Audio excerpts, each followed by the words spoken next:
Hello and welcome to the DJ Force 10 in Conversation podcast, episode 133. And my special guests today are Joey and James from the band Bloodhounds. They've currently got a couple of singles out right now you can check out on the streaming services: Imminent Funk and Pit of Snakes. Great tracks if you like just sort of like alt rock grunge type sound, but it sounds massive, sounds great. Go check them out, honestly. Stop this now, go check out the music, come back, listen to them talk. It was a very fun interview, really enjoyed it, so I hope you guys enjoy it as well. Just want to give a shout out to the people who downloaded, listened and streamed yesterday's podcast with Mike and Ming from Comic Book Men. Great feedback, it was a good fun for those of us. It was a really good fun interview to do, to chat to those people off the telly. But yeah, no, I just want to say thank you to everyone who's downloaded that so far. If you're just catching up, there's a whole bunch of podcasts you may want to get back and look into, but go back into the archive and have a look at those. I've got loads more coming up as well. I've got loads of interviews lined up, so these things will keep coming. We'll try and keep you occupied as we go through another, looks like a couple of months of lockdown, or at least semi-lockdown at this point. But yeah, without much further ado, I'm going to give you Joey and James from Bloodhounds. Guys, enjoy.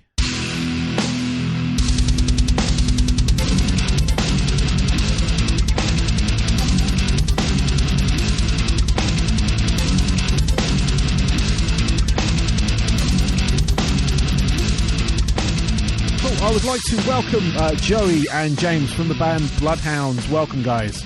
Hey, how's it going? How's it going? Yeah, not too bad, not too bad. How are you guys doing today?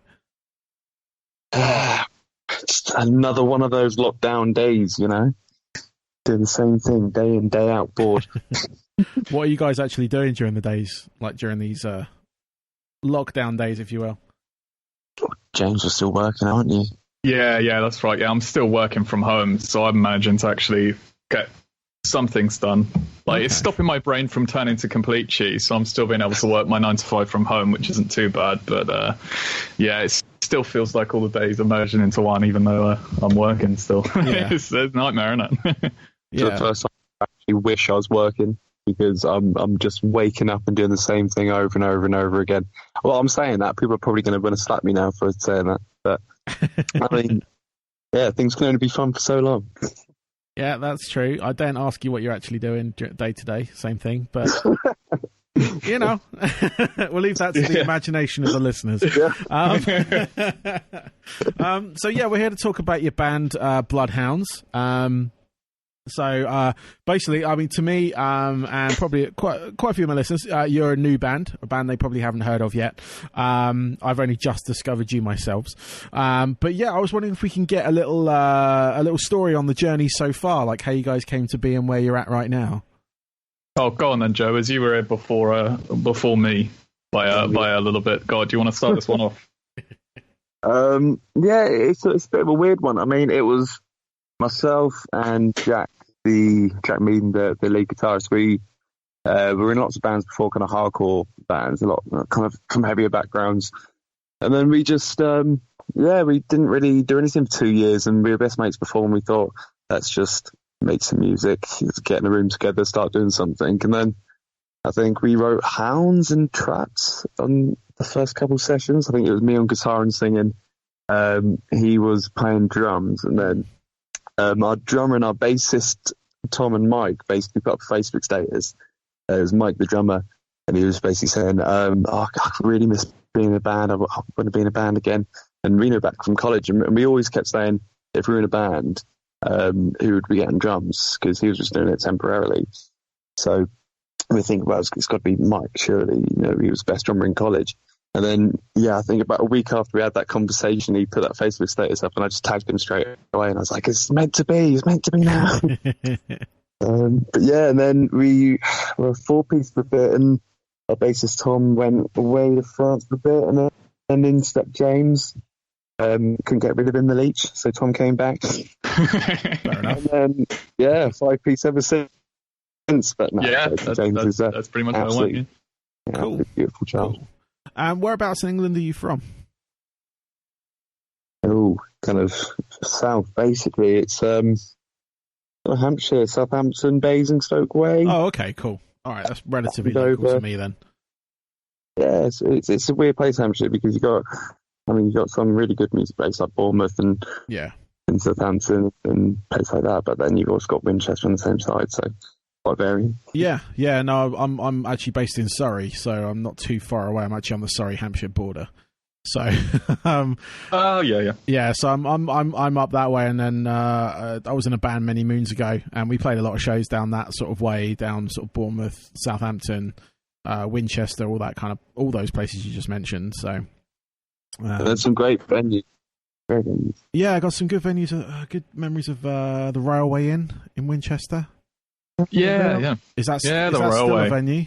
Yes, it is. Oh, it is. Yeah, it is. It is. Yeah. We've one of our first ever shows. Well, in our first sort of 5 shows we did at the Railway when we were a very, very young band. So Lincoln Park one. That was it was the Chester Bennington tribute show, wasn't it? Yes. Yeah, it was a couple of bands. I forgot who they're called now, but they basically got together like a tribute band for that night. Yeah. And it was a really, really awesome night actually, because they got some people on from all the bands that were playing on stage and guessing, and I think I did one of the songs. I've forgotten what one it is now, but yeah, it was that was a really good night. But yeah, Railway, Your Way. You got obviously Boiler Room in Guildford as well, starring. Yes, yeah. I know the Star quite well. I actually DJ there every couple of months, or when we were allowed to go out. I absolutely love that venue. That's one of my favourites, playing there. Yeah, I think we played there with a band called the Rattlebacks, actually, who have become like really big friends of ours now. Oh, nice. And they're sort of like up and coming. Yeah. And there's seeing them going off and doing lots of good things as well. So cool. That's common as well. Absolutely. Yeah. Hopefully, once we're back up and running with allowing to go out and stuff, and you guys come play down the Boiler Room, I'll be there. So because I'm hopefully fingers crossed. Yeah. I'm based in Camberley, so there's not really many venues. There's not any venues in Camberley apart from the Agent Court, but does very few gigs these days. Well, that's what we're finding. There's all these kind of towns here and there that we're starting to kind of venture out to that I know you haven't really heard of a music scene around, and then you find these little gems, these little pubs. Yeah. We did one up in Lincoln, wasn't it? Liquor in Lincoln, if you've heard of that place. Yeah. And it's awesome. You just go up there and it's right by the river. Nice. Yeah, everything's just in kind of 5-minute walking distance. We've booked a hotel that's pretty much just before lockdown. Nice. It's just absolutely class. There's a bar and a boat as well, which ain't too great if you're drunk, but yeah. It's just like sways from side to side slightly. So you're going up to order a drink, going, "Oh, do I need this extra drink?" Like, slightly rocking, like, "Oh no." Amazing. I'll have to recommend that to a few friends. Cool. So, where would you say? Because I listened to you got 2 songs out right now on the streaming services. On the webs. You've got Imminent Funk, and you've got Pit of Snakes as well. Which is 2 tracks. The only 2 tracks I've heard of yours. No, I really like them. They've kind of got a real good kind of sort of grungy rock and roll sort of feel to them. I was just curious as to your influences and stuff, because I sort of got a vibe of like a Miles Kennedy vibe, kind of Soundgarden, that kind of thing going on. Where do your sort of musical influences lie? I mean, you pretty much hit the nail on the head with that one. All right. Yeah, it is exactly that. We all love the same kind of music, like kind of grunge bands. Alice in Chains, Soundgarden, Alter Bridge is a massive band that we love. Lots of newer bands as well, like Slaves, Idols, Frank Carter, Rattlesnakes, kind of lots of UK music coming up, which is a bit heavier. So, and Shikari as well. So you had them guys on, and they're one of the kind of bands which they're doing it kind of all independent as well, and not signed to a label. So it's kind of the way that we're kind of looking to go down. Yeah, that's what I was curious about. What was your sort of plans with the sort of music that you're making? I mean, have you got things have kind of been thrown up in the air right now, but have you got plans for an EP or an album or anything you're putting together? We released our first EP it must have been like a year 2 years back now. And then we've released these first like sort of 2 singles off our upcoming album, but the brakes have kind of been put on that somewhat, a little bit. Not. There's still things going on in the background, but things have been set back a little bit with what's going on in the world at the moment. But we have it pretty much 100% written. We just got a few bass tracks to put down, and that's it. It's done, and we'll be ready to go. So we're just looking to get sort of get some sort of hype surrounding that, hopefully. But it's sounding good actually from what we've written. Well, I say it sounded good. I mean, I hope it is. I hope it is. This is one of the things we don't have. I mean, we've been working on it for so long now, just kind of doing bits here and there, because obviously we're all kind of working at the same time as doing this. Can't sit in a studio for 2 weeks and just smash it out as much as we'd love to. We kind of have to go back doing bits here and there, but we want to do it to a good quality as well, so we don't want to kind of skimp out on anything. So we've really been taking our time to go through it with a fine-tooth comb.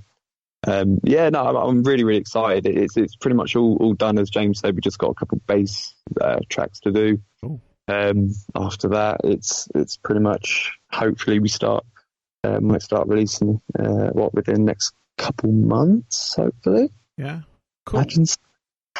Yeah, that's our sort of aspiration for it. Next couple of months, we'll get everything down and sorted. Yeah, and then we'll start getting more information. Then I guess, if lockdown allows it. Start feeding stuff. Yeah, exactly. But I'm really excited for it. We've got quite a few tracks on there that make you do the riff face, and then we've got quite a few tracks that are a bit more like a somber, darker sort of approach as well, a bit more like a little bit more ballady, but dark and grungy at the same time. So I'm hoping that like piques people's interest as well. Cool. I think we didn't really win any, especially coming from kind of like a more hardcore background. Obviously, I love that music to a passion, but it's sometimes it can be a bit samey. We wanted to try and make it so each song's a bit different to the last one. You can kind of pick out any song, and it's just gives you kind of different emotion, different feelings. So I'm really, really excited to get it out. Cool. And you said you're going down the independent route. What was the sort of what was your sort of like direction for that? Because I only asked because I when I was in a group band, we were independent. We released our stuff off their own back and everything, and it's quite a task.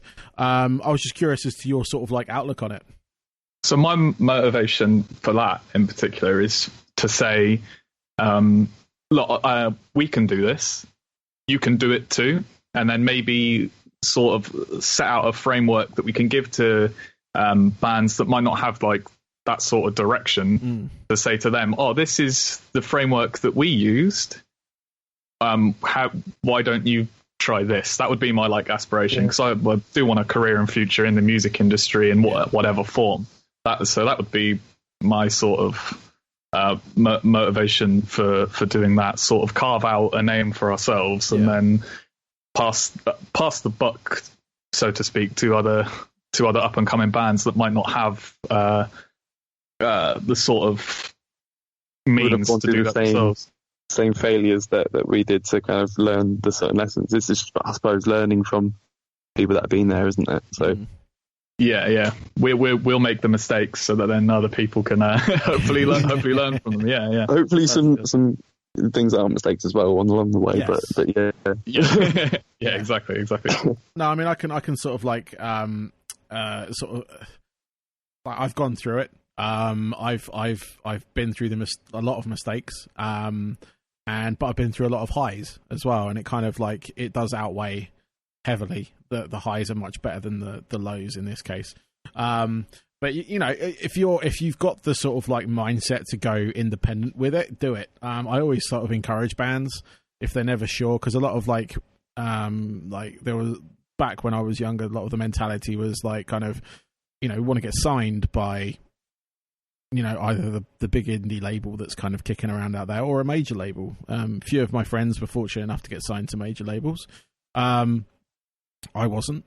But no, just like having like, it wasn't, there wasn't so much of the resource that there is now in order to do the independent releases. Like back then it was all about kind of physical product. It was kind of really aging myself here, but like the birth of the MP3 and all that kind of stuff.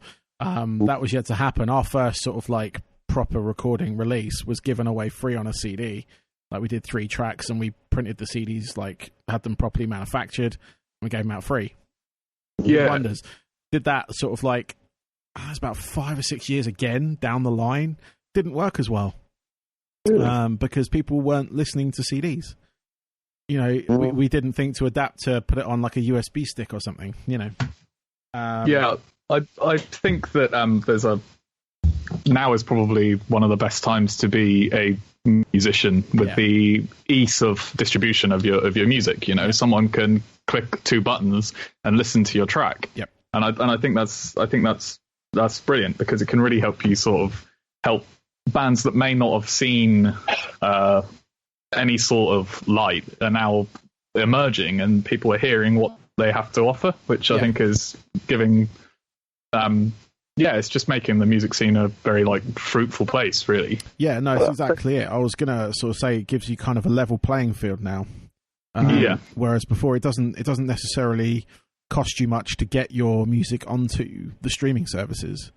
You can go through like CD Baby, you can go through I'm trying to think like DistroKid, stuff like that. And you can get your music on Spotify, Apple Music, Tidal, whatever format you want it on. But it does, like, I feel that the sort of physical product is coming back to be more desirable now as well. Yeah. So there is that element to it, like especially with like resurgence of vinyl, for instance. That's kind of a big thing for me because I love vinyl. But I also love CDs. And I like having the physical artwork and everything in my hand just to kind of like say something, you know, there's something there rather than owning a digital file.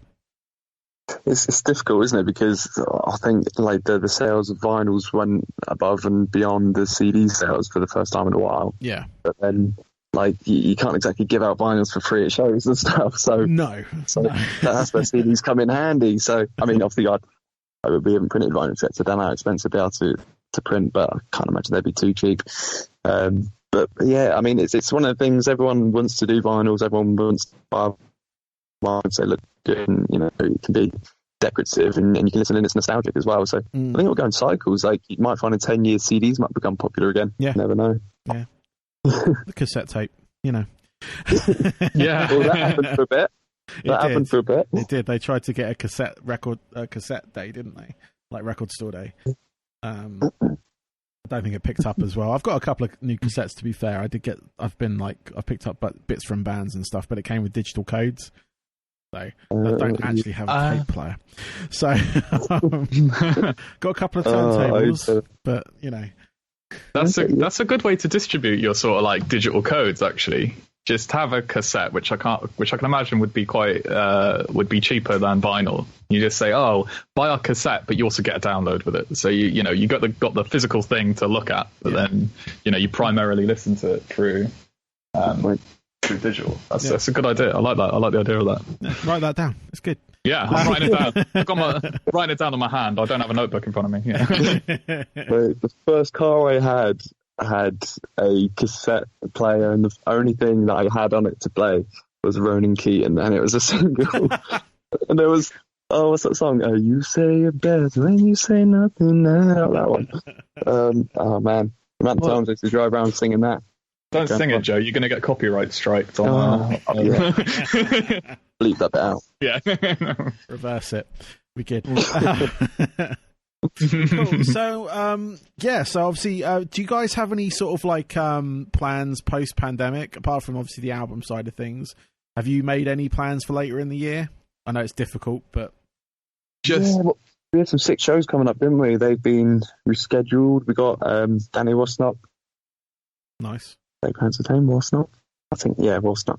So I was having a moment then. When's that? November? The 21st? Yeah, that's been rescheduled to then, yeah. Might not be the 21st, don't quote me on that. But yeah, no, we've got him in November. We've got Marzi and the Moths album release. Marissa and the Moths, yeah. Marissa and the Moths, there you go. Nice. I can't read words today. But yeah, we got some cool gigs coming up.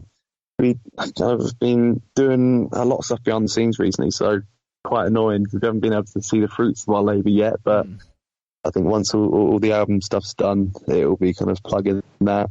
Yeah. Hopefully kind of a tour at the other side of that as well, just kind of promote a bit more. But cool. I mean, when everything's done, we can release a lot more and announce a lot more. But for the moment, lockdown's kind of put us in a difficult position. Yes, yeah, no, it's done it to everyone. To be fair, I just wanted to because like some bands are making plans, like post this, like they've said, like we're going to go out and tour, we're going to go out and do whatever. A few bands that I've actually spoken to have actually now delayed their albums. Yeah. Till sort of later this year.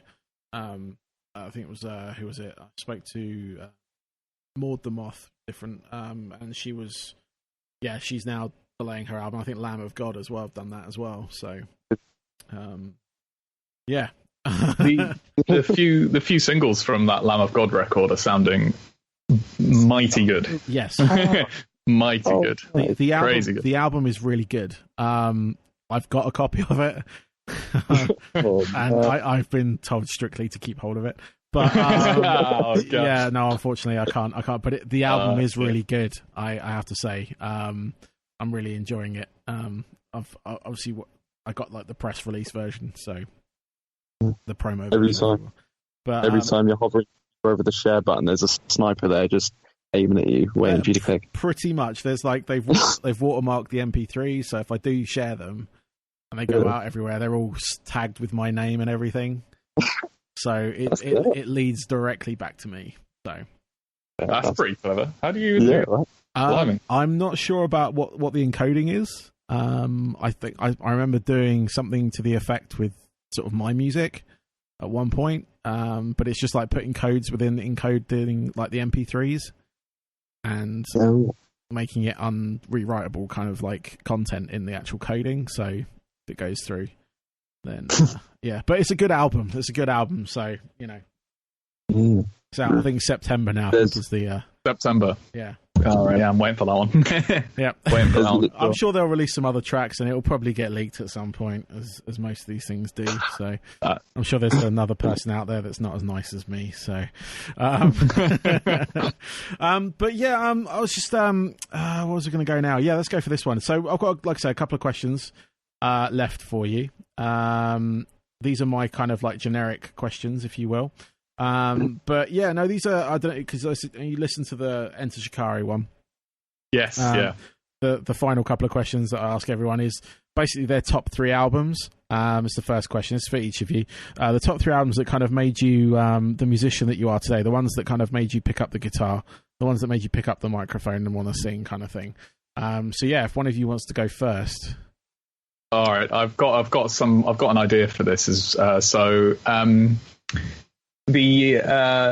The thing that really made me pick up guitar, and I'm not sure if this is cheating because it's kind of a greatest hits album, but it kind of isn't at the same time. It's Led Zeppelin's Mothership. Yeah, that is I remember distinctly being 14 in school, so about 11 years ago. I've just dated myself there, haven't I? But yeah, about 11 years ago, listening to that album from start to finish multiple times and then just thinking, right, I need to pick up a guitar now. And I just wouldn't stop bugging my parents until they got me a guitar. And it wasn't actually my parents that got me the guitar in the end. It was my granddad who just bought me from a car boot sale a nylon stringed classical guitar for a tenner with like the neck all bowed out of shape, really hard to fret everything. And I was just sat in my room trying to strum out Smoke on the Water on this really, really difficult to play guitar. But yeah, I stuck with it for a year, and then my parents went, oh, actually, there might be something to this. He's like stuck with it for a certain amount of time. It's not just a phase, it's not just a fad. So then they bought me like a little Encore starter kit. I've actually still got it today, actually. It's just like behind me on my guitar rack, and then I just sort of went from there, really. But yeah, other two would be more recently, Bad Motorfinger by Soundgarden. Yes. Is such a good album. It's sort of like, for me, that one really marked like the Soundgarden coming into their own sound. Yeah. Because they what was the album before, Joey? Louder Than Love. That's the one that was kind of like quite hair metally. Yeah, that's the one. Kind Yeah, of it like was quite in the hair. 80s, though.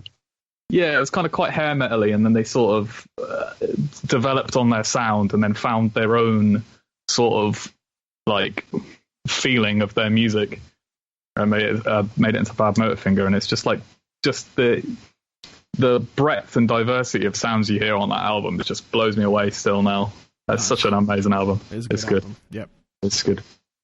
And then probably I'd say my favourite album of all time would be Songs for the Deaf by Queens of the Stone Age. Cool. Good choice.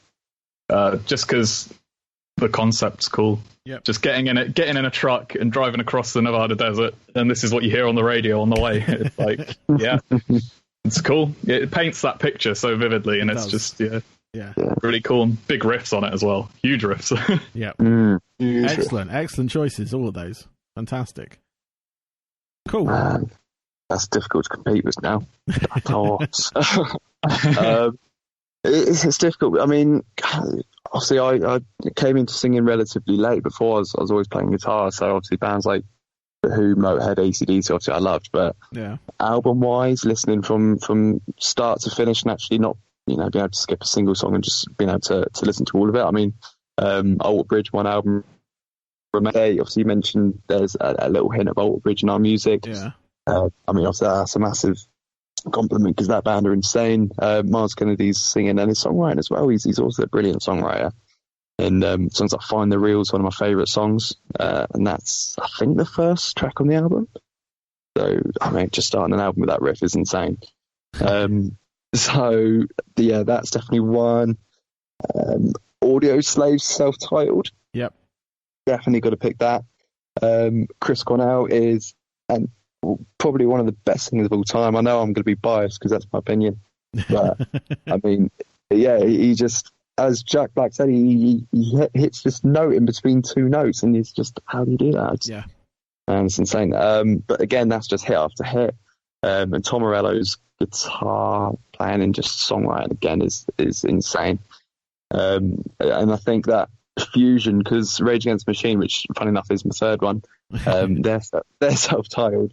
Obviously, you got Zach on the vocals doing this amazing lyricism and rapping, but then you mix that with rock, the music element with rock, and you've got Audio Slave, and it's just a perfect combination. Yeah. So, yeah, them three albums for me, I just think have shaped me massively. Excellent. All good albums, to be fair. I can't knock any of those, to be honest.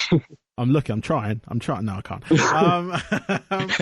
And finally, what are your sort of like hobbies away from music? So when you're not playing, writing, whatever, with Bloodhounds and stuff, what do you guys do as sort of like hobbies? Oh man, I mean, it's difficult because we're always doing band-related stuff in some form or other. Yeah. If we're not playing gigs, then I mean, we're writing songs, or James spends a lot of time over here when it's not locked down, writing songs, just listening to music together. Apart from that, I mean, I like to make videos. I've been doing some for little bands, or I say little bands, or little vids for bands here and there. I did little bits of Scolds on their release. That has literally came out, what was it, Friday just gone, James? Yeah, it was. Yeah, their EP Life Taker, wasn't it? On there. Yeah, the Friday album, just gone. No, yeah. Album, yeah. It's 9-track in it, yeah. But they're a phenomenal band. They're Adam Cox is one of our really close mates. So, he's been working so hard on that. So that's come out. So I've done a little kind of album stream for that. Cool. He's got another project with someone else called Scott Swinscoe. Sick vocalist again. He's got something called Equinox. So that's coming out, I think, 8th of May. I've done a little video for them. Potnatch playing games. That's all I've been doing. Okay. Cool. What games you playing? Oh, I'm a bit of a nerd when it comes to games. Dota 2, man. PC games, Dota 2. Yeah. Bit of Rocket League here or there, but yeah, I get proper sweaty with it. Get the headset on, get a coffee going. Like, you can't talk to me. I'm like a horse with blinkers. I'm just focused on that and that only.